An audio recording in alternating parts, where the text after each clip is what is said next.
ये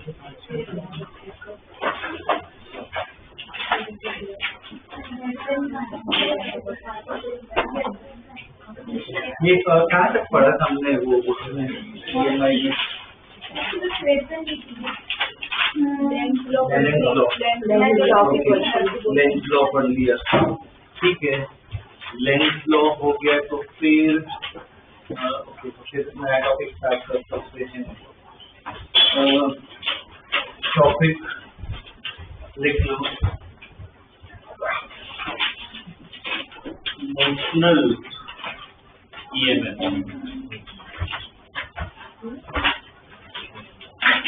emotional EMF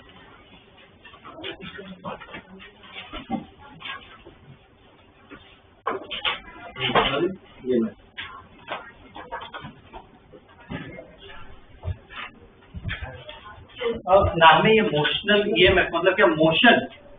motion की वजह से जो EMF मिलता है उसे हम क्या कहेंगे? Emotional EMF। एक सिचुएशन समझाता हूँ। तो जैसे एक मेटालिक ट्रैक है, यहाँ पे एक रेजिस्टर लगा दिया,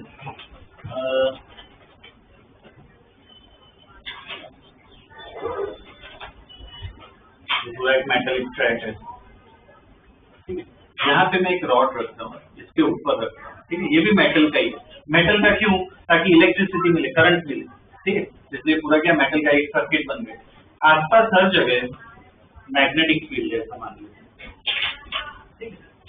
अब ये कुछ वीक फील्ड से इस तरफ जा रहा है, इसकी लेंथ कुछ एल ले लेते हैं, ठीक है।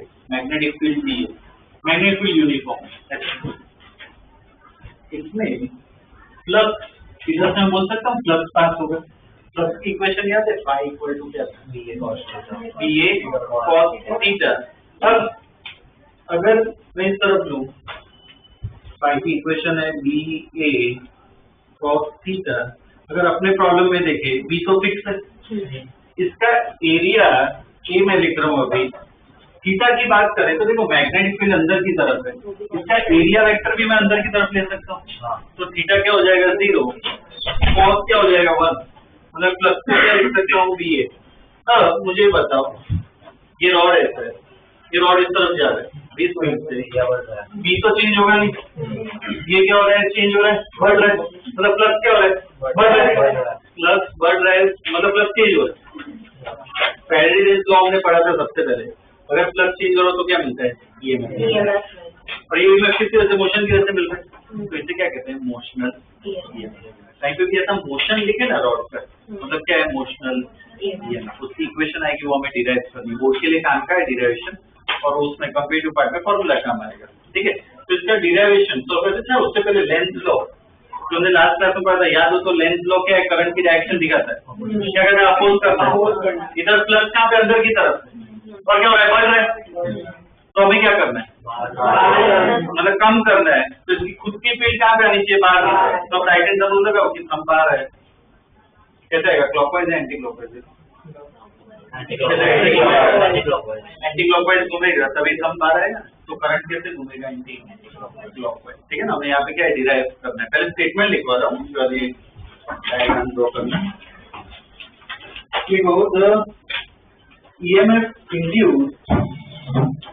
The EMF induced due to the motion of a conductor. EMF induced due to the motion of conductor in an external magnetic field. In an external magnetic field. In an external magnetic field. It's called motional EMF. It's called motional EMF. ठीक है। अब इसका derivation एक formula है जो हमें derive करना है, ठीक है। बोर्ड के लिए काम का है, तो प्रॉपर्ली इसको डिराइव करते हैं। ये डायग्राम ड्रॉ करना पड़ेगा, ठीक है। रॉड को कुछ नाम दे देते हैं, ये PQ ले लेते हैं, ये पॉइंट क्या है? कुछ RS ले लेते हैं, ठीक है ना। इसका डायग्राम पहले इसका स्टेटमेंट लिखना पड़ेगा। क्या होगा कि एक रॉड को रखा हुआ है इस फ्रेम में, ठीक है ना। हो जाएगा शुगर नेक्स्ट टाइम लिखो statement. Consider a conducting rod PQ of length L. Consider a conducting rod PQ of length L placed on a conducting frame. Placed on a conducting frame as shown in the figure. As shown in the figure. As shown in the figure. ठीक है, draw कर लो.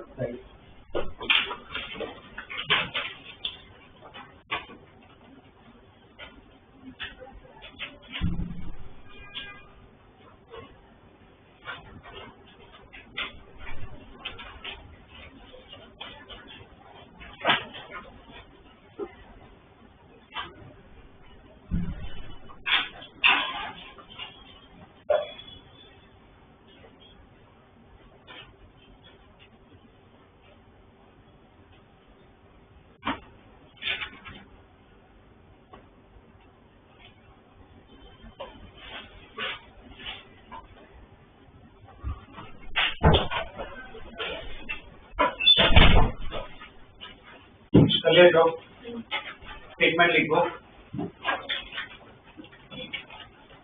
तो field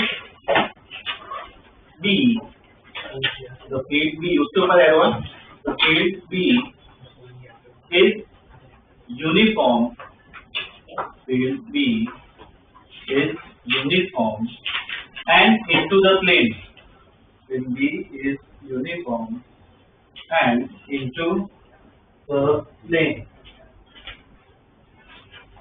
ठीक है. अब इसमें देखो EMF निकालना है तो फैराडेज लॉ ही अप्लाई करेंगे. मतलब पहले क्या फ्लक्स की इक्वेशन बनानी है. तो फ्लक्स का हमें पता है. फ्लक्स जो है वो क्या होगा B into A.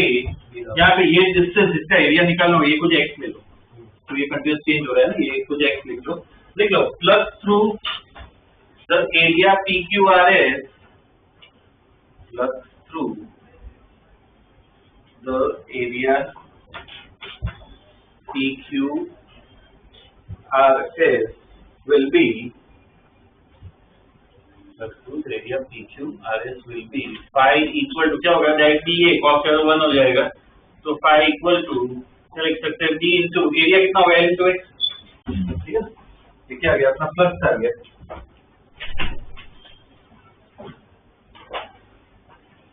ठीक है. अब क्या करना है, फैराडेज लॉ अप्लाई करना है. ठीक है ना. तो क्या अपनी इक्वेशन आ जाएगी को applying Faraday's law. Applying Faraday's law the induced EMF is given by the induced EMF is given by induced EMF is given by. देखो फैराडेज लॉ क्या था, एप्सिलॉन इक्वल टू क्या होता है माइनस d5 by dt. पर हमें magnitude से ही मतलब है. तो कितना हो जाएगा d5 by dt. लिखो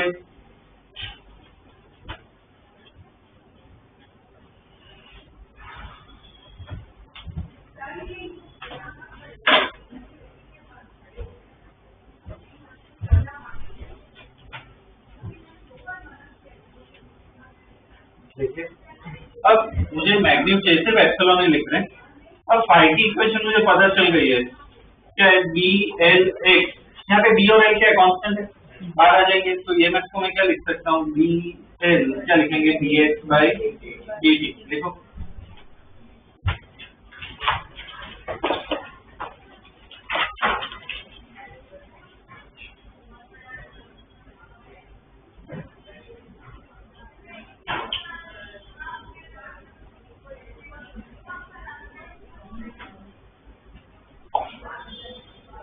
देखिए. अब इसमें देखो बी एल कॉन्स्टेंट है, ये D X by D T का मतलब समझ सकते हो. ये एक्स चेंज हो रहा है ना टाइम के साथ, एक्स क्या बढ़ रहा है. तो D X by D T क्या वेलोसिटी कंडक्टर की. ठीक है ना. लिखो उसके आगे here D X by D T, here D X by D T equal to V which is the speed of the conductor PQ. Let x is equal to B, which is speed of the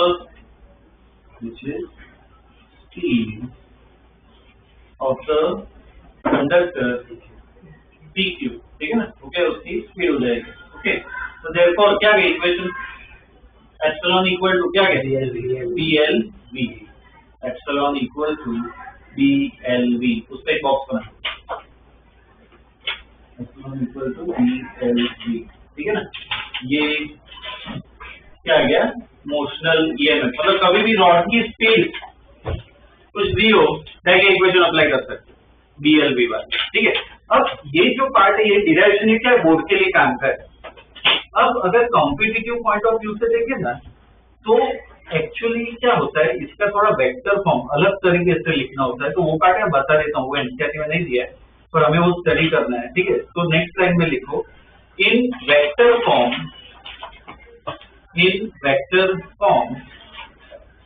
motional EMF is given by, in vector form motional EMF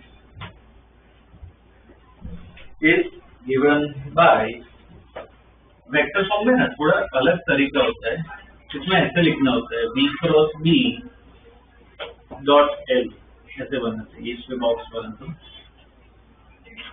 EMF को ऐसे लिखते हैं B cross B dot L.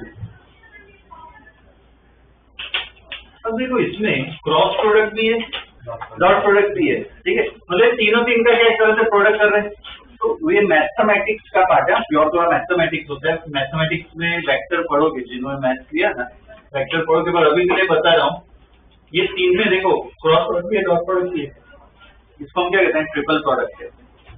तो हर एक में देखो cross और dot इधर है, क्रॉस क्रॉस भी आ सकता है, डॉट डॉट भी आ सकता है, बहुत सारे वेरिएशन आ सकते हैं. तो इसे क्या कहते हैं? Triple product. उसके ना एक प्रॉपर्टी होती है, वो बता देता हूँ, वही हमें काम करे. बाकी तो मैथ्स में जो पढ़ने वाले वो डिटेल में पढ़ेंगे, बाकी कुछ काम नहीं है. हमें क्या काम आएगा, इसकी वैल्यू निकालनी हो तो क्या करना होता है, उसकी प्रॉपर्टी में लिखवा रहा हूँ, वो लिख कर को वही हमें काम आने वाला है, ठीक है? इसके नीचे लिखो, the magnitude of EMF, the magnitude of EMF is given by, the magnitude of EMF is given by, magnitude निकालना होगा तो ये ऐसे लिखते हैं V perpendicular, B perpendicular, L perpendicular. इस पे बॉक्स बना दो.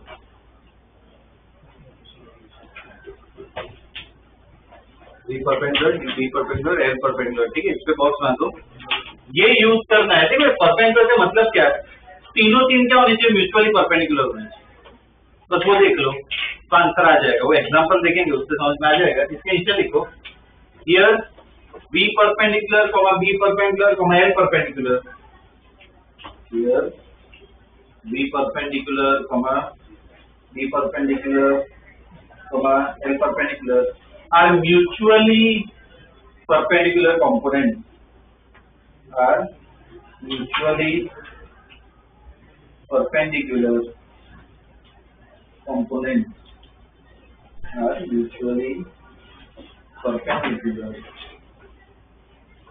components. ठीक है? तीनों तीन को म्यूचुअली परपेंडिकुलर करना. वो मैं एग्जांपल से समझा रहा हूँ. कुछ और पार्ट्स मुझे लिखवाना है, बाद में करेंगे एग्जांपल. तो ये हो गया. अब सपोज ये फॉर्मूला ये कब यूज करते हैं? जब सब कुछ यूनिफॉर्म हो. अगर suppose magnetic field non uniform हो, यहाँ पे थोड़ी कम हो, यहाँ पे थोड़ी ज्यादा हो, उस केस में क्या करना होगा? इंटीग्रेशन करना पड़ेगा. ठीक है? सारे प्रॉब्लम्स देखने वाले हैं, तो वो भी लिखो आगे. और नॉन यूनिफॉर्म मैग्नेटिक फील्ड, और non uniform magnetic field, epsilon जो है फिर इसे integration B cross B dot D. ठीक है? जैसे करना है इस पे बॉक्स में integration B cross B dot D.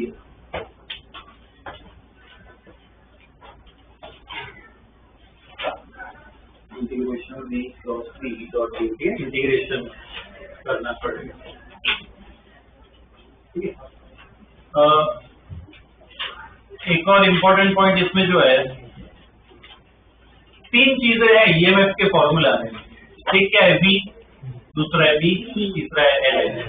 अगर कोई ऐसी सिचुएशन आए जिसमें ये तीन जो है V, B और L, उसमें से अगर कोई भी दो पैरेलल या एंटी पैरेलल हो तो ईएमएफ क्या हो जाता है, 0। ये जो मैं बता रही हूँ ये ना वो मैथमेटिकल प्रॉपर्टी है, मैं डायरेक्ट लिख पा रहा हूँ, ठीक है। कि अगर तीन में से कोई भी दो पैरेलल या एंटी पैरेलल हो तो ईएमएफ डायरेक्ट क्या हो जाएगा, 0 हो जाएगा, ठीक है। लिख लो पॉइंट, साथ आगे लिख लो काम का 2-3 point.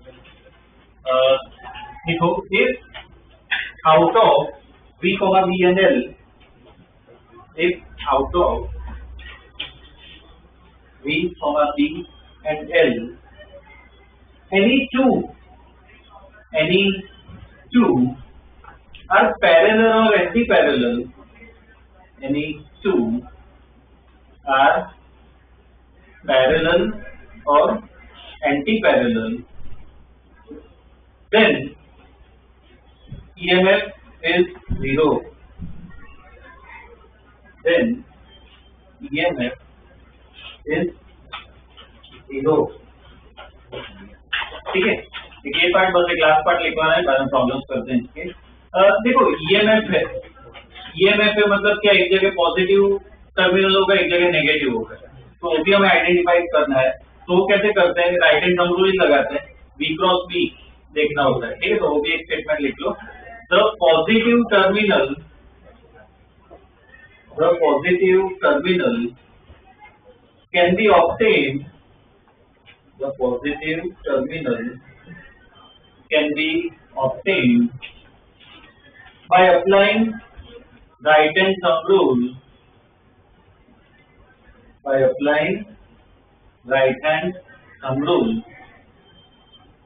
along V cross B, applying right hand thumb rule along V cross B, applying right hand thumb rule along V cross B, ठीक है। राइट हैंड थंब रूल लगाना। तो देखो राइट हैंड थंब रूल वो सब लगाते हैं। इसके ना एग्जांपल, पहले एग्जांपल देख लेते हैं, बाद में मैं इसके प्रॉब्लम्स करवाता हूँ अलग, ठीक है। सपोज ऐसा कुछ दिया हुआ है, ये रॉड है, ठीक है। ये रॉड की लेंथ कुछ 5 मीटर ले लेते हैं। आसपास इधर मैग्नेटिक फील्ड है, मैग्नेटिक फील्ड मान लो 2 टेस्ला है। ये रॉड इस तरफ कुछ जा रहा है, कुछ स्पीड ले लेते हैं, कुछ 10 की स्पीड ले लेते हैं, ठीक है। ये एंगल सपोज कुछ दिया हुआ है 37। अब मुझे ईएमएफ निकालना है, तो पहले इसमें देखो वैल्यूज दी है ऐसी कुछ, मतलब कौन सा, ये वाला एक फॉर्म लगा। वेक्टर का कुछ काम नहीं, वो सिर्फ लिखवा रहा हूँ मैं, ठीक है। वैसे कुछ काम नहीं आता है, यही फॉर्म काम आता है। अब इसमें ये फॉर्मूला लगा, उससे पहले ऑलवेज मेक श्योर वो तीनों क्या म्यूचुअली परपेंडिकुलर। तो इधर B अंदर है, ये L है, तो इधर देखो V और B है क्या परपेंडिकुलर?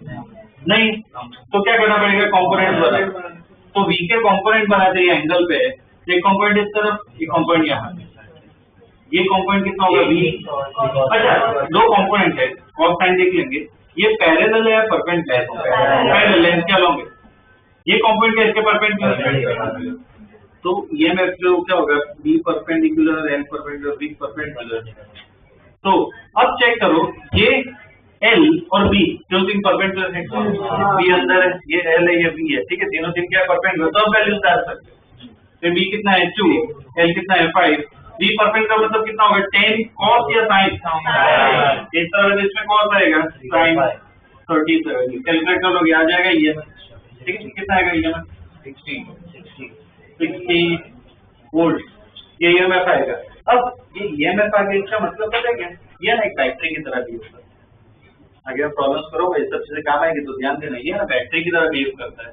अब बैटरी की तरह बिहेव कर रहा है तो पोलैरिटी लिखनी है, इसे प्लस माइनस कहाँ पे लिख, तो उसके लिए जो लास्ट स्टेटमेंट लिखा है B क्रॉस B करो, तो B इस तरफ है, परपेंडिकुलर ही देखते हैं, B इस तरफ है, B अंदर है, करो B क्रॉस B। हम कहाँ पे आ रहे हैं, B इस तरफ है, B अंदर है, हम लेफ्ट साइड आ रहे हैं, मतलब ये टर्मिनल पॉजिटिव होगा और ये क्या होगा, नेगेटिव। तो बैटरी ड्रॉ करनी है तो ऐसे ड्रॉ कर दीजिए, ये पार्ट प्लस होगा, ठीक है, ये माइनस ये ऐसा बिहेवियर, ठीक है, ध्यान रखना ये सब काम आएगा हमें प्रॉब्लम्स में, तो सिर्फ एग्जांपल्स करवा रहा हूँ, ठीक है, लिख लो एग्जांपल।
ये दूसरा एग्जाम्पल, अभी एग्जाम्पल से करवा रहा हूँ, ये दूसरा एग्जाम्पल है जिसमें मुझे ईएमएफ निकाल के दो और वो पोलैरिटी जैसे ऐसे बैटरी बनाई ना इधर बताना, ठीक है।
इसमें देखो एक्चुअली इसमें दो तरीके हैं, या तो वी के कॉम्पोनेंट बना सकते हो या तो एल के बना सकते हो। मैं दोनों से बता रहा हूँ, तो जिन्होंने सॉल्व किया है दूसरा स्किप किया और दोनों लिखना है, ठीक है।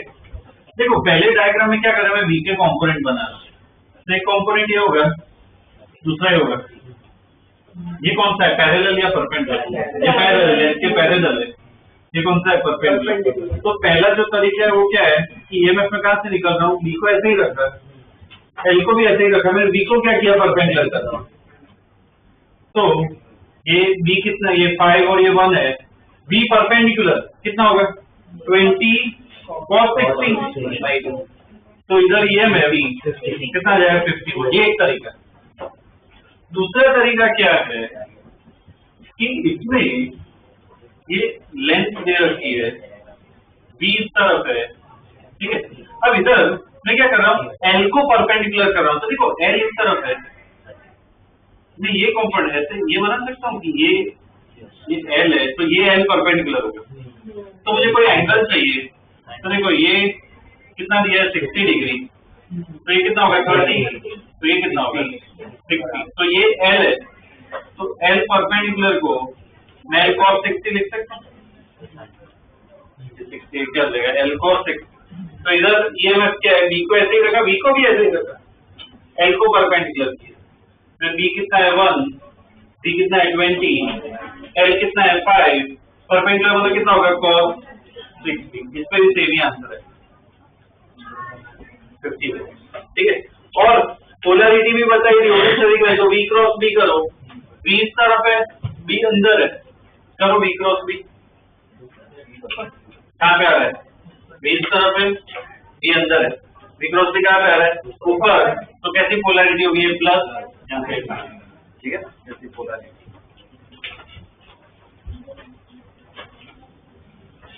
दोनों लिखवा, दोनों लिखो।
ठीक है,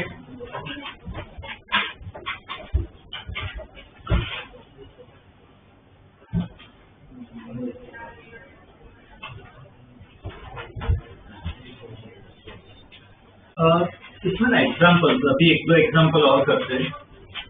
इसमें सपोज ऐसा ही rectangle, sorry semi circular rod है, सेमी सर्कुलर रॉड दिया है, इसका रेडियस कुछ आप ले लेते हैं और ये रॉड ऊपर जा रहा है, विद फील्ड, मैग्नेटिक फील्ड हर जगह के अंदर है, ठीक है। अब इस केस में ईएमएफ कैसे निकाले, कुछ आइडिया?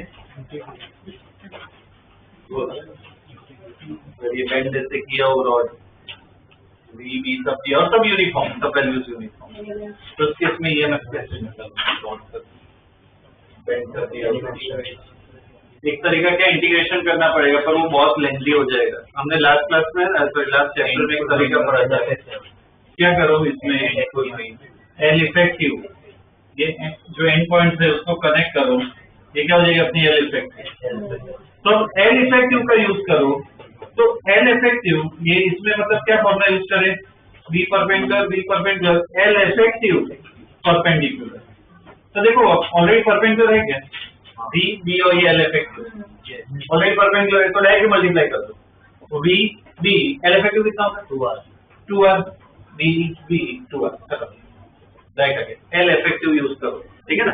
तो इसमें ये वाला ड्रॉ करो, तो इसमें लिख लेना साइड पे स्टार या कुछ बना के कि यूज इफेक्टिव लेंथ, ठीक है। Use effective length for irregular shape, use effective length for irregular shape।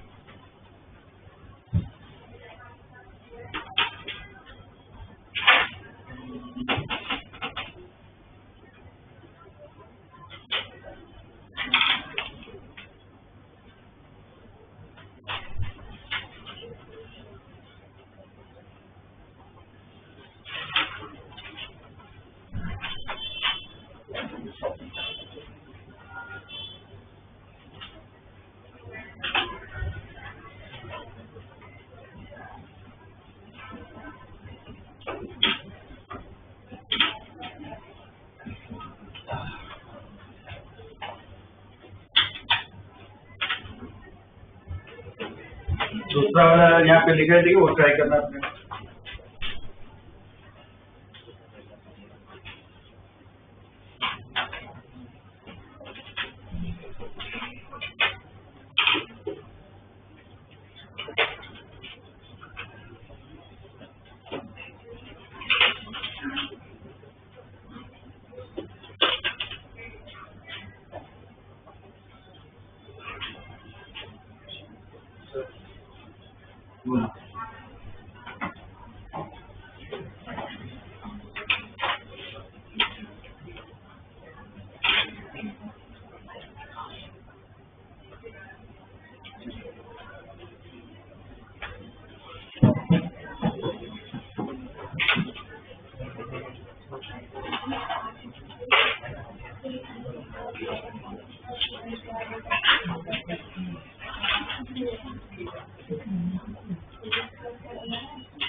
Okay,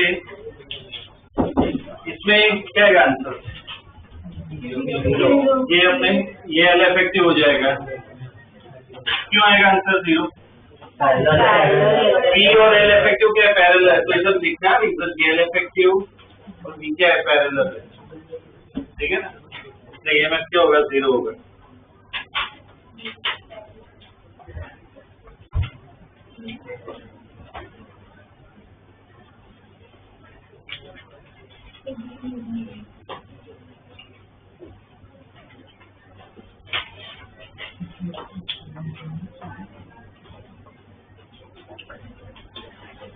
अब इसके क्वेश्चन सॉल्व करते हैं, ठीक है ना। ये थोड़ा फॉर्मूला वाला पार्ट देख लिया, तो इसके क्वेश्चन कैसे आते हैं वो देख लेते हैं।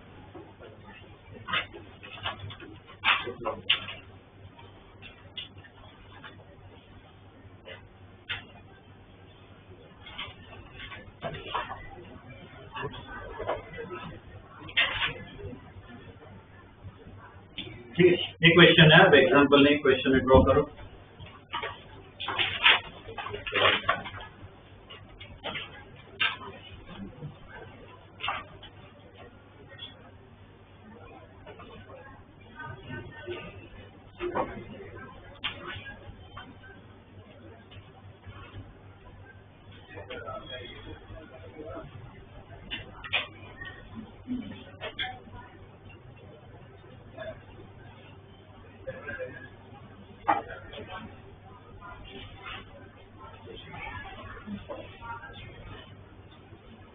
चलिए ड्रॉ, दो पार्ट है इसमें।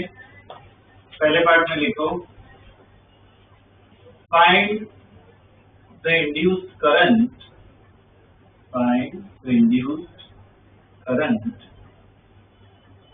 and its direction, find the induced current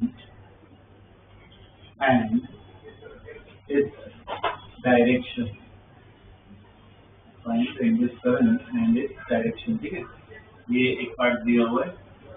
दूसरे पार्ट में लिखो find external force and power required, find external force and power required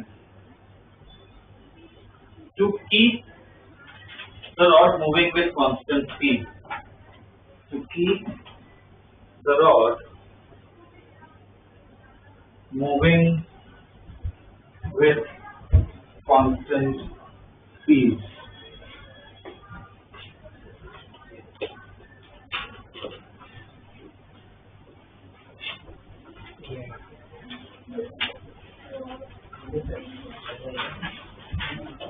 okay, अब देखो इसमें ये पहला पार्ट है, साथ में सॉल्व करते हैं। ऐसे टाइप के क्वेश्चन है, इसको सर्किटल प्रॉब्लम्स भी बोलते हैं कि रेजिस्टर वो सब दिया, मतलब एक तरह की सर्किट हो गई, इसमें ईएमएफ डेवलप हो गए, तो इसको कैसे, इसका बिहेवियर कैसा होगा, एक बैटरी जैसा होगा। तो ऐसे टाइप की जो प्रॉब्लम्स आएंगे, ठीक है, थोड़े करते हैं ऐसे प्रॉब्लम्स। इसमें तुम्हें क्या करना है, सर्किट ड्रॉ करनी आनी चाहिए, मतलब इसकी जगह क्या बैटरी बनाना सीखो। पहले तो ईएमएफ निकाल देते हैं। तो पहले पार्ट में ईएमएफ निकालना है, तो ईएमएफ का फॉर्मूला में पता है, ये बीवीएल जो इनको क्या परपेंडिकुलर करना है। तो देखो इसमें है क्या परपेंडिकुलर, ऑलरेडी परपेंडिकुलर तीनों तीन बना के लिख सकते हो, बीवीएल खत्म, ये अपना ईएमएफ आ गया। तो मुझे करंट चाहिए, तो इसमें क्या करो, सर्किट बनाओ। पहले मुझे V क्रॉस B करके बताओ कहाँ पे आ रहा है, जो बैटरी ड्रॉ करनी है मुझे ऊपर। V क्रॉस B कहाँ पे ऊपर आ रहा है, मतलब ऊपर पॉजिटिव टर्मिनल है, नीचे नेगेटिव, तो इधर क्या इस तरह से बैटरी बना। तो अब बताओ करंट कैसे फ्लो होगा, क्लॉकवाइज या एंटी क्लॉकवाइज, ऐसे जाएगा करंट एंटी क्लॉकवाइज। हाँ, तो ये आई कैसे निकाल, क्वेश्चन में आई पूछा है ना, क्या ओम्स लॉ लगा सकते हैं, V equal to I R, I equal to V by R. V कितना एप्सिलॉन के बराबर है, रेजिस्टेंस का एप्सिलॉन पता है, VL बाय, ये करंट आएगा, डायरेक्शन दिया, ठीक है, जैसे सर्किट में कन्वर्ट करना आना चाहिए। ठीक है, ये पहला पार्ट है, लिखो अपने आप लिखो, कॉपी नहीं करना है।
देखिए दूसरे पार्ट में क्या पूछा है कि हमें एक्सटर्नल फोर्स और पावर निकालना है। ठीक है, रॉड को क्या मुझे कांस्टेंट स्पीड से मूव करवाना है, इधर मैं 20 फीट दे रहा हूँ रॉड को, इधर कोई फ्रिक्शन ऐसा कुछ नहीं है, यहाँ पे सब कुछ स्मूथ है, तो मुझे तो फोर्स फिर क्यों लगाना पड़ेगा?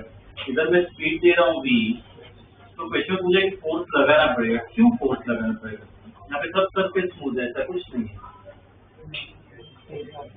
क्या होगा? मैग्नेटिक फील्ड से क्या होगा? तो इतना हिंट देता हूँ, लास्ट चैप्टर में हमने कुछ पढ़ा था इसके लिए।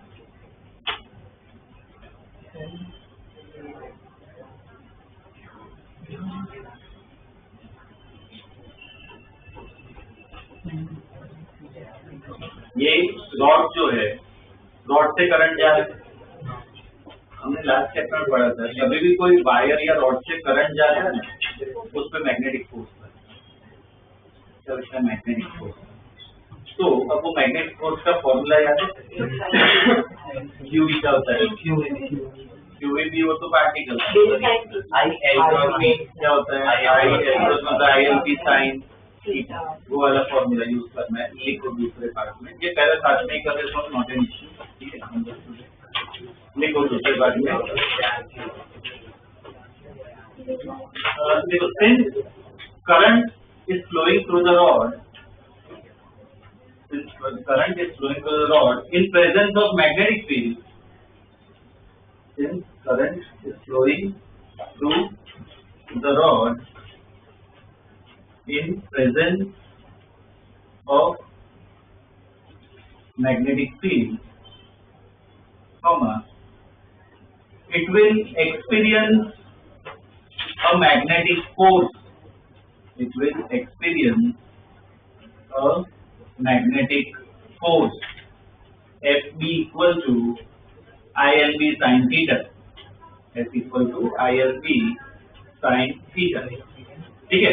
तो इधर पहले वैल्यू निकाल देते हैं, तो FB equal to I हमें मिल गया पहले पार्ट से, L और B तो दिया ही है, थीटा का इधर मतलब क्या होता है? फॉर्मूला पता है? L और B के बीच का एंगल है, तो ये L है, बी अंदर है, कितना होगा? 90, तो साइन तो थीटा क्या आ जाएगा? 90, सब्स्टिट्यूट करो तो एफ बी कितना आ रहा है? एफ बी जो है क्या आएगा? I L B sine theta F B equal to I अपना ही आ गया, तो सब्स्टिट्यूट करो, क्या जाएगा? B square L square B by R. ये क्या आ रहा है? मैग्नेटिक फोर्स आ रहा है, पर डायरेक्शन निकालनी है। डायरेक्शन कैसे निकालते हैं मैग्नेटिक फोर्स की?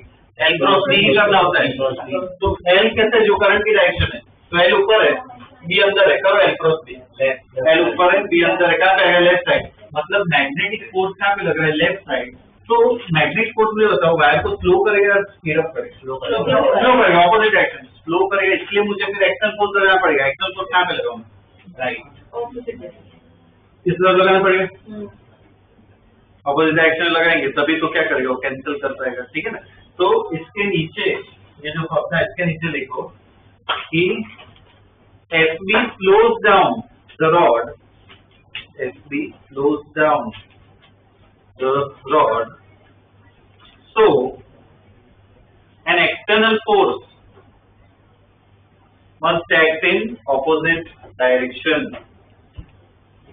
so an external force must act in opposite direction, in opposite direction, ठीक है? तो इसमें एक्सटर्नल फोर्स कितना होना चाहिए? वो FB के बराबर ही होना चाहिए, तभी तो वो कैंसिल हो पाएगा। तो एक्सटर्नल भी कितना होगा? इसके बराबर ही होगा, B square L square B by, ठीक है?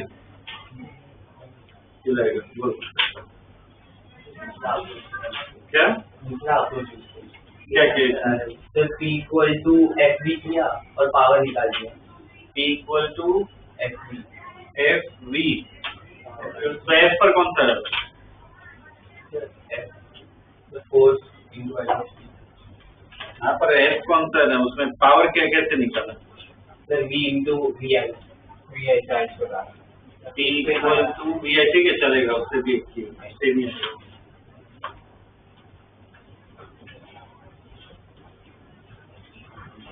ये एक्सटर्नल पावर है, ठीक है? और दूसरे पार्ट में सॉरी एक्सटर्नल फोर्स है, एक्सटर्नल पावर भी कुछ है। तो देखो फोर्स आ गया है, पावर निकाल सकते हैं, इलेक्ट्रॉन में फॉर्मूला पढ़ा था याद हो तो, P equal to F use कर सकते हैं। तो एक्सटर्नल पावर निकालना है, एक्सटर्नल फोर्स डाल दो, फिर सब्स्टिट्यूट कर दो, क्या आएगा answer, V square V square by R। ये हो गया एक्सटर्नल पावर।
Okay.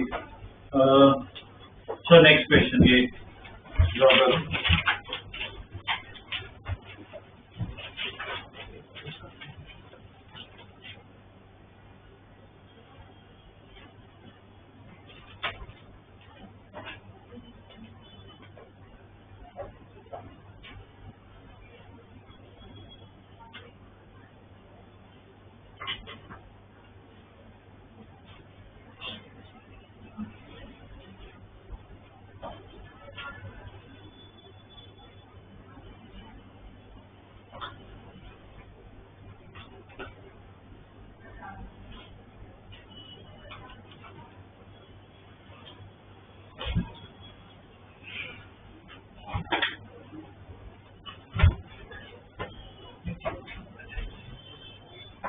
चलिए तो ओके, इक्वेशन पे वैल्यू लिख लो।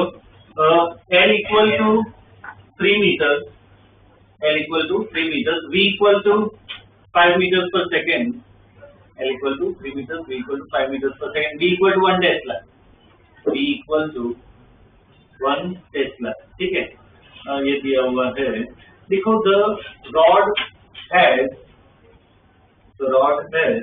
a resistance of 1 ohm, the rod has resistance of 1 ohm, ठीक है, full stop।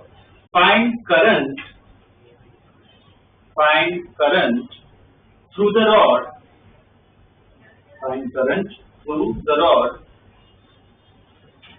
as well as through each resistor, as well as through each resistor, ठीक है। ऐसे टाइप के प्रॉब्लम आ सकते हैं इसमें। बेसिकली देखो क्या करना है इसमें, जो मैंने लास्ट प्रॉब्लम में बताया, क्या करो सर्किट में कन्वर्ट करने ट्राई करो। ये जो रॉड है उसकी है क्या, बैटरी और वो सब बना और सब करना है फिर उसको। चलो ट्राई।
रेजिस्टर निकालो, रेजिस्टर निकालो।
इसमें पहले वो कन्वर्ट करना पड़ेगा। तो क्या होगा, देखो इसमें पहले ईएमएफ निकाल देते हैं। तो BLB क्या परपेंडिकुलर है, तीनों तीन कितना रहे तो 15 वोल्ट, और इसका खुद का रेजिस्टेंस भी दिया। तो इस पर सर्किट में कन्वर्ट करो तो ये 6 ओम ही रहेगा, यहाँ पे 3 ओम। अब देखो इधर बैटरी बनानी है तो पोलैरिटी चाहिए ना, तो पोलैरिटी क्या V क्रॉस V करो, V इस तरफ है, V अंदर है, तो V क्रॉस V कहाँ पे, नीचे है, A टर्मिनल पॉजिटिव है नेगेटिव, तो इसका मतलब ऐसे बैटरी बनी, ठीक है। और बैटरी का रेजिस्टेंस भी है, तो इस रॉड का तो भी एक ऐसे रेजिस्टर बना, ये कितना 1 ओम दिया है, ये 6 ओम, ये 3 ओम, तो 15 वोल्ट। अब क्या करना है, बस ये सर्किट है तुम्हारी। अब ये करंट रेजिस्टेंस का प्रॉब्लम हो गया, इसको सॉल्व करना आना चाहिए। तो इधर क्या कर सकते हो, वो पोटेंशियल मेथड यूज कर सकते हो। तो यहाँ पे 0 डाल दूं मैं, यहाँ पे 0, इधर 15 होगा, यहाँ पे हमें पता नहीं है, कुछ एक्स ले लेते हैं, तो यहाँ पे भी है लिख लिया, और कुछ करंट अज्यूम कर लेते हैं, मान लेते हैं इधर से कुछ करंट आई आ रहा है, और ये दो पार्ट में डिवाइड हो रहा है, ऐसा मान लेते हैं, ये I1 ले लेते हैं, ये I2 ले लेते हैं, इसमें अलग नोटेशन यूज किया हो कोई फर्क नहीं पड़ता, ठीक है। और इसमें पोलैरिटी भी लिख लेते हैं, ये प्लस माइनस, इसमें ये प्लस माइनस प्लस माइनस, ठीक है। अब क्या करना है, इसके बाद का स्टेप याद है, ओम्स लॉ लगाना होता है हर एक रेजिस्टर पे। अरे 6 ओम पे मैं ओम्स लॉ लगाऊं, V इक्वल टू IR, तो V का मतलब क्या, पोटेंशियल डिफरेंस, x माइनस 0 है, 0 माइनस IR लेते हैं, ठीक है ना, प्लस है तो ये IR है, तो x minus 0 is equal to I, कितना होगा करंट I1 इंटू R, कितना होगा 6। 3 ओम के लिए लिखे, तो उसके लिए भी देखो क्या होगा, x minus 0 equal to I2 into 3, और ये एक ये तीसरा बचा 1 ओम वाला रेजिस्टर, तो उसके लिए ओम लगाए तो कितना होगा 15 minus x is equal to क्या होगा I इंटू क्या होगा 1 और वो जंक्शन रूल लगाए तो क्या इक्वेशन लिख सकते हैं I equal to I1 plus I2। तो देखो सब्स्टिट्यूट करें तो इधर से मैं I की जगह क्या लिख सकता हूँ 15 माइनस I1 की जगह यहाँ पे क्या लिख सकते हैं x बाई 6 और ये कितना हो जाएगा x बाई 3। इसको सॉल्व करो x आ जाएगा 10 तो 10 आ रहेगा। देखो 10 आ रहा है।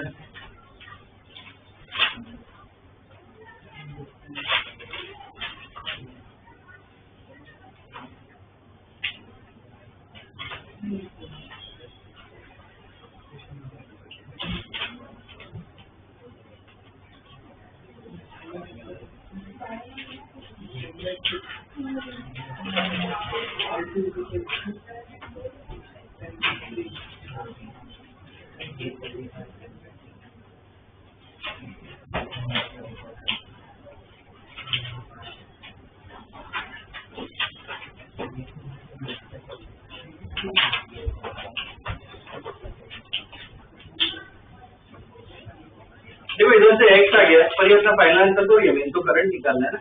तो क्या करें x की वैल्यू इधर रख के डाल दो। मैं इधर x डालूं तो I आ जाएगा कितना आएगा I 5 एम्पियर।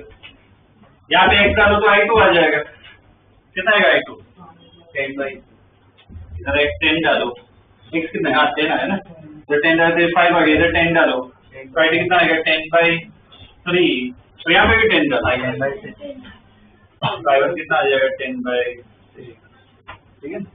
यहाँ पे सवाल answer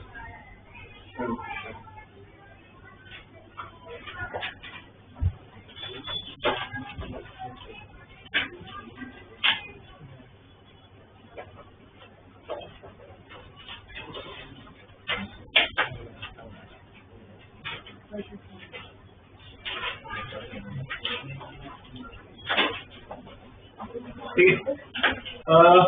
Okay, next question.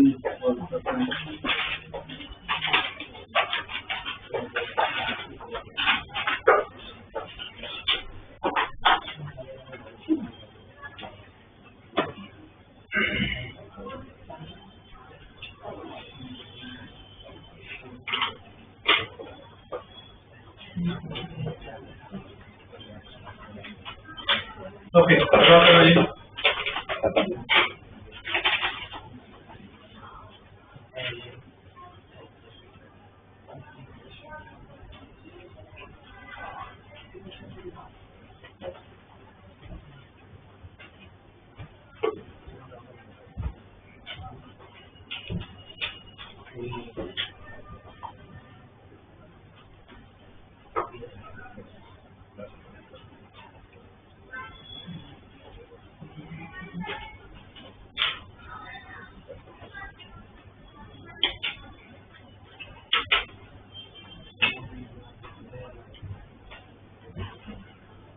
Question लिख लो find EMF induced in the rod.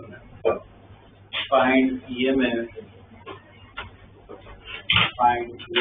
induced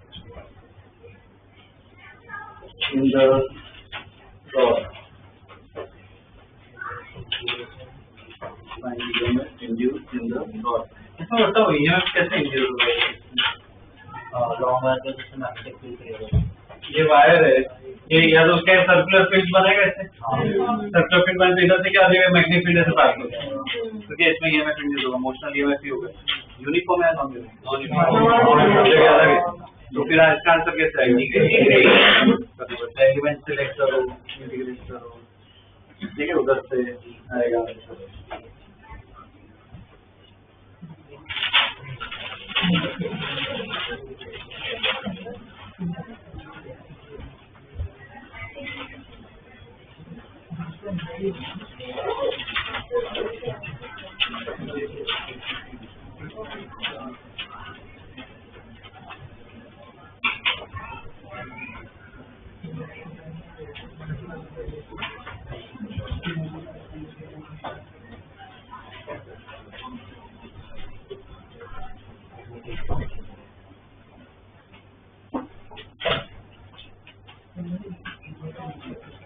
polarity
यहाँ से एलिमेंट स्टार्ट हो रहा है तो मतलब क्या डी से स्टार्ट है और इधर से क्या हो रहा है तो पूरा क्या है इधर से ले रहा है ना पूरा क्या हो गया डी प्लस है लोअर लिमिट क्या होगी डी अपर लिमिट क्या होगी डी प्लस है।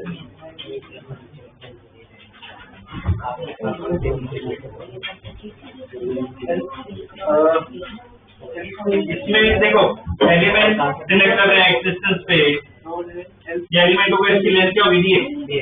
अब एलिमेंट पे पहले ईएमएफ निकालो तो एलिमेंट पे देखो वेक्टर फॉर्म में लिखने की जरूरत नहीं है लाइक वो बी बी एल परपेंडिकुलर वाला यूज करो बी परपेंडिकुलर एल परपेंडिकुलर तो डी इक्वल टू बी देखो बी मैग्नेट फील्ड इसके अंदर होगी और लेंथ इधर क्या होगी उसकी डीएक्स ये तीनों चीज देखो क्या ऑलरेडी परपेंडिकुलर है तो वी बी क्या लिख सकते हैं डीएक्स। अब क्या करना है इंटीग्रेशन करना है वी बी डीएक्स तो बी तो ऐसा ही है बी बी क्या है वो उसके डिवाइड की वजह से कितना होता है mu naught I by 2 pi R इधर आर की जगह क्या आएगा एक्स और लिमिट क्या होगी यहाँ से स्टार्ट कर रहे हैं मतलब बी इधर तक जा रहे हैं डी प्लस एल तो mu naught V I by 2 pi ऐसा ही रहेगा dx by x का इंटीग्रेशन क्या होता है ln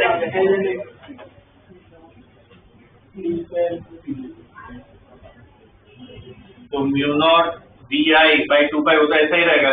लॉग की प्रॉपर्टी याद हो तो डायरेक्ट ऐसा है तो क्या डिवाइड में लिख सकते हो तो ln l plus D direct लिख सकते हो ठीक है ये मेरे पास जाएगा।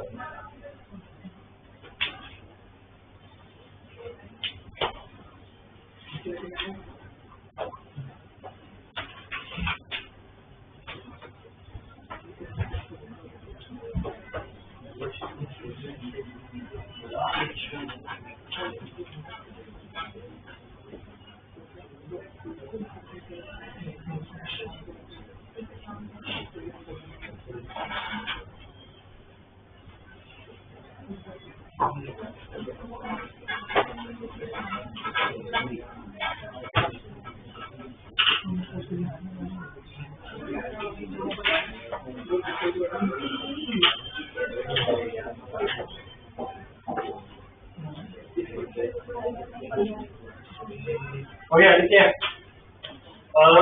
ये एक पार्ट हो गया है। इसमें ना एक और क्वेश्चन, एक एनसीईआरटी का क्वेश्चन है, वो एक देख लेते। ठीक है, एनसीईआरटी लिख लो, प्रॉपर लिख के करना है। ये बोर्ड का क्वेश्चन है तो ढंग से करिए।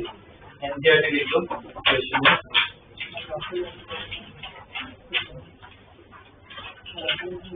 क्वेश्चन लिख लो। A rectangular loop of side 8 centimeter and 2 centimeters. Rectangular loop of side 8 centimeters and 2 centimeters with a small cut is moving out of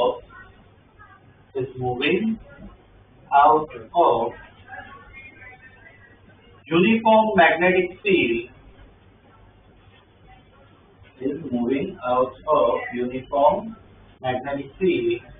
of 0.3 Tesla that is normal to the loop.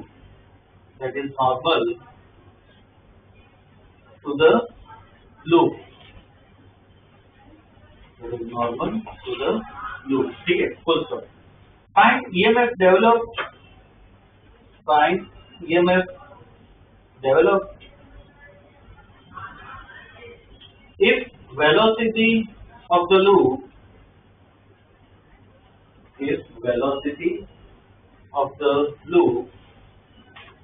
is 1 centimeter per second. If velocity of the loop is 1 centimeter per second in a direction normal to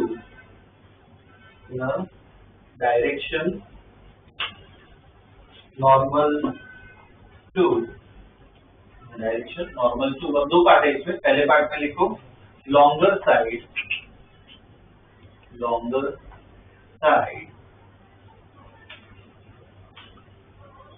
और दूसरे part में लिखो shorter side. Longer side और दूसरे part में लिखो shorter side. ठीक है, और एक और पार्ट क्या कहते हैं, लास्ट में एक और क्वेश्चन भी हो गया है, तो थर्ड पार्ट नहीं है, लिखो for how long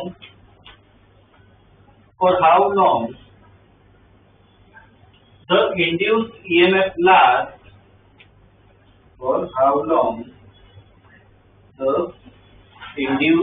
EMF lasts in each case. For how long the induced EMF lasts in each case. ठीक है, ये दिया हुआ है। इसमें डायग्राम भी दिया हुआ है, पर क्वेश्चन जो दिया हुआ है उस हिसाब से हम डायग्राम बना सकते हैं। ठीक है, तो फिर भी डायग्राम बताए तो हम देखो एक रेक्टेंगुलर लूप है, उसको मैग्नेटिक फील्ड में रखा और वो क्या है, जस्ट बाहर निकलता है, और लूप में क्या एक कट भी दिया हुआ, मतलब एक छोटा पार्ट हटा दो लूप का। तो लूप को हम क्या ऐसे बना सकते हैं, ये लूप है, जैसे छोटा सा पार्ट क्या मैंने इधर से रखा है। ठीक है, तो अब लिख सकते हैं ये A B C, ये पॉइंट D और ये E, तो लिख सकते हैं मैग्नेटिक फील्ड से जस्ट बाहर निकल रहा है, तो मैग्नेटिक फील्ड थोड़ी नीचे से बना, तो ऑलमोस्ट ये बाहर निकलना स्टार्ट हो गया।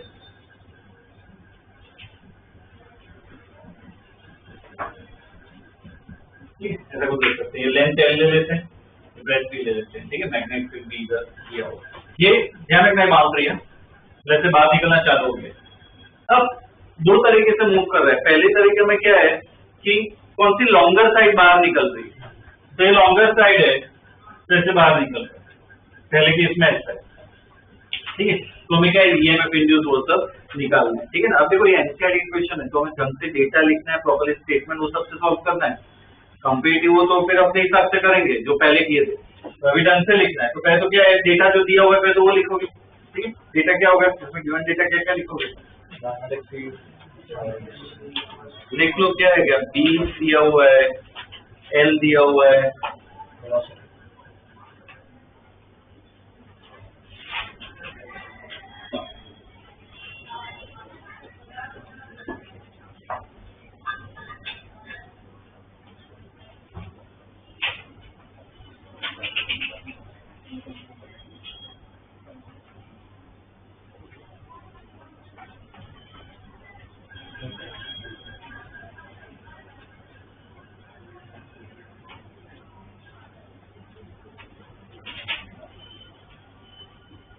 इसमें देखो पहला पार्ट साथ में करते हैं, दूसरा अपने आप करना है। पहले पार्ट का ऐसा डायग्राम होगा, ठीक है। तो पहले पार्ट में कोई डायग्राम ड्रॉ कर लो, ठीक है ना। ये पहले पार्ट का ऐसा डायग्राम होगा।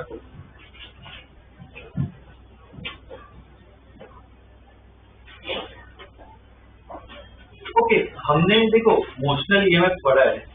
तो मोशनल ईएमएफ क्या है? एक रॉड अगर मूव कर रहा हो, एक वायर मूव कर रहा हो, तो उसमें हम ईएमएफ निकाल सकते हैं, बीएलवी। तो यहाँ पे कोई लूप दिया है, तो लूप से कैसे ईएमएफ निकाल?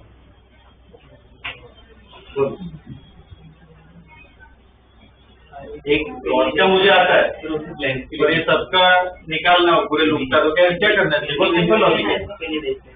हर एक को क्या अलग अलग रॉड मान लो और सॉल्व कर लो।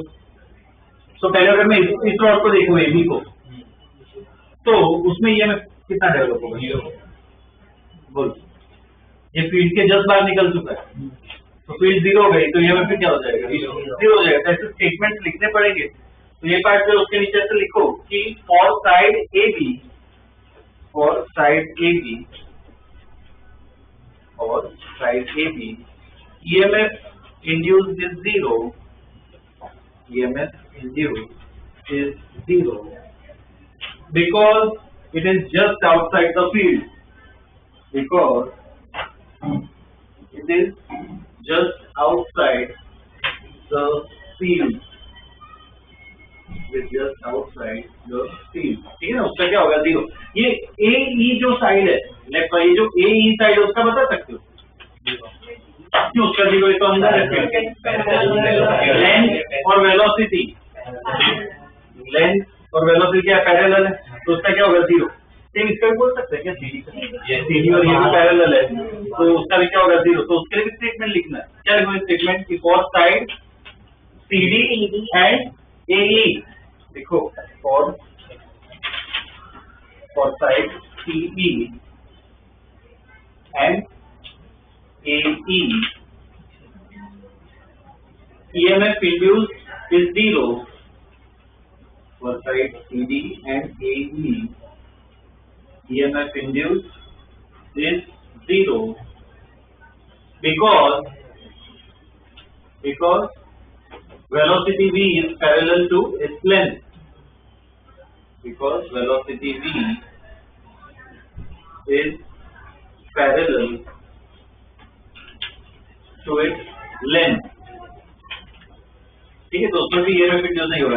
ये DE, ये जो साइड है DE, उसमें होगा क्या? वो मैग्नेटिक फील्ड के अंदर भी है और वो वेलोसिटी भी है, तीनों तीन परपेंडिकुलर है, ठीक है। तो उसमें लिखो EMF induced inside DE, EMF induced inside DE, EMF induced inside DE will be, क्या होगा? एप्सिलॉन इक्वल टू क्या है? BLV लगा सकते हैं, ठीक है ना। कर लो, सब्स्टिट्यूट कर लो वैल्यूज, BLV सब परपेंडिकुलर ही है, डायरेक्ट कर सकते हो। सब SI में डालना।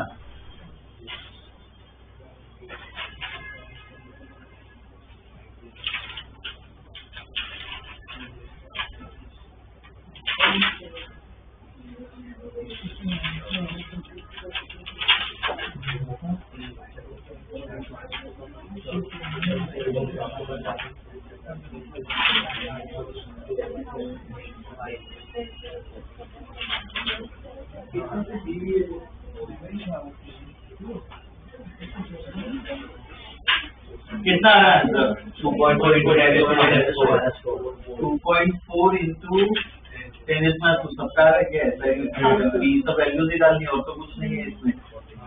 2.4 into 10⁻⁴, ये अपना वोल्टेज आ जाएगा। और देखो एक और पार्ट नीचे पूछा था, क्या पूछा था? For how long the EMF will last, कब तक EMF मिलता रहेगा?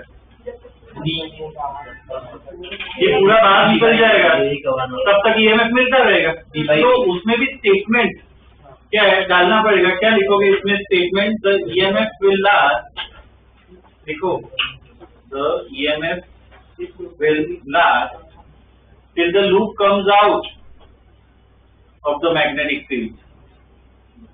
The EMF will last till the loop comes out of the magnetic field. तो कितना डिस्टेंस कवर करना पड़ेगा? बी ये स्मॉल बी के बराबर होगा, कितना कवर करना पड़ेगा? तो उसमें से लिखो distance covered equal to length of side AE, distance covered equal to length of side AE। मतलब कितना हुआ डिस्टेंस? B 2 centimetre. स्पीड दे रखी है 1 सेंटीमीटर पर सेकेंड, तो time equal to what? Distance upon speed, because time equal to distance upon speed.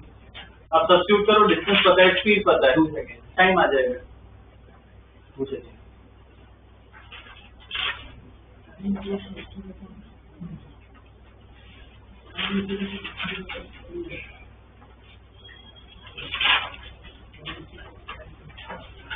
आ गया क्या?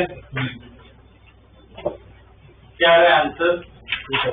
2 सेकेंड आ रहा है आंसर। ठीक है, 2 सेकेंड तक क्या EMF इंड्यूस होगा? ये एनसीईआरटी का मतलब बोर्ड का क्वेश्चन, तो ऐसे तो लिख के करना ही पड़ेगा। ऐसे क्वेश्चन अगर मैं करवाऊँ बोर्ड के एनसीईआरटी लिखवाऊँ मैं, तो मैं ढंग से ही करना है। ठीक है ना? दूसरा पार्ट अपने आप कर सकते हो सॉल्व। ठीक है, सेम डायग्राम बना के करो। तो आज थोड़ा जल्दी छोड़ रहा हूँ मैं। ये क्या कहते हैं, नेक्स्ट क्लास में थोड़ा खींच लेंगे। इसमें इसके भी सेम वो EMF और वो सब की प्रैक्टिस कर सकते हो। लेकिन ये जो कॉम्पिटिटिव टेस्ट होगी संजय कब है? मंडे। तो उसमें क्या डालूंगा? ये EMI जितना हमने पढ़ा है, ठीक है, बेसिक लेवल का ही रख रहा हूँ। EMI एक डाल दूंगा और वर्क एनर्जी पावर डालना है। वो लॉज ऑफ मोशन की बहुत प्रैक्टिस हो गई। अब मुझे वर्क एनर्जी पावर डालना है। वर्क एनर्जी पावर में ना मैं इस मतलब वो पार्ट बाय पार्ट करते हैं, मैं सिर्फ ना वर्क वाला पार्ट डालूंगा, सिर्फ वर्क। ठीक, सिर्फ वर्क। वो एनर्जी वाला पार्ट ऐसा कुछ नहीं है। वर्क एनर्जी हम ऐसा सिर्फ वर्क डालेंगे। ठीक है, तो हिसाब से प्रिपेयर करना है।